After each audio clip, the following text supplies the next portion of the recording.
I loved Kevin. He was my mate.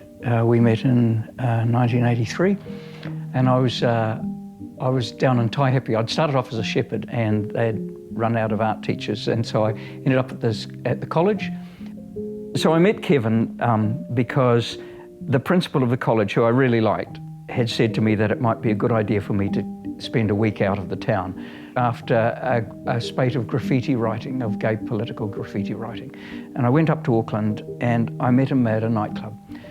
And there is such a thing as love at first sight. There is such a thing. And for a guy who's so rational, that wasn't something I was expecting.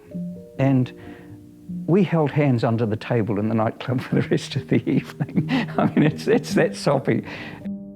When I went back to Taihape, the train gets in at 3 in the morning, and I went home and I thought, how do you hold love together when you're that far away?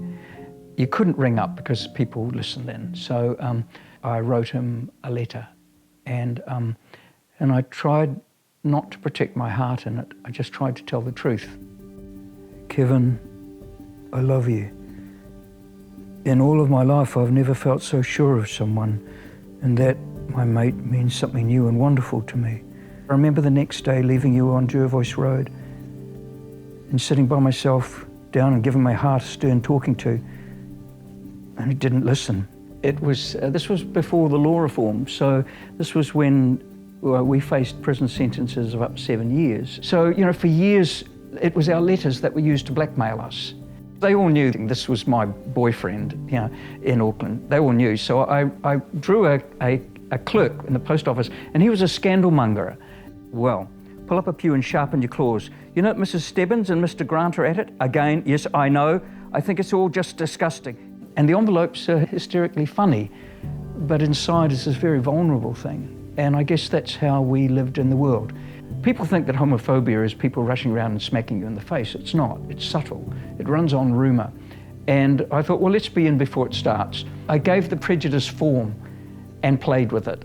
And so that's what the envelopes were about.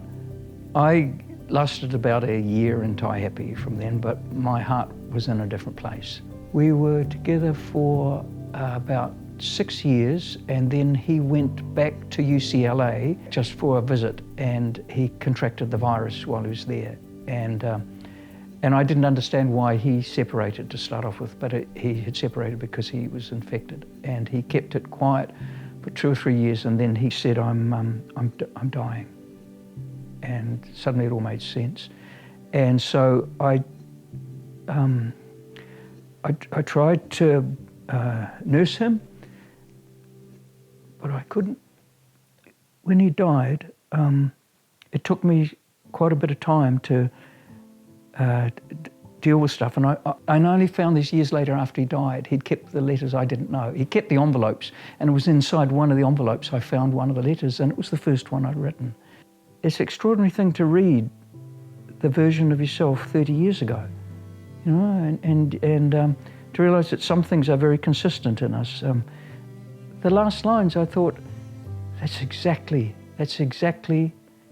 how it was. That's exactly how it was. Gazing out of the window, watching the clouds move across a star-torn night. I wonder where you are now. My love, dissolved in a wish in the night. I love you.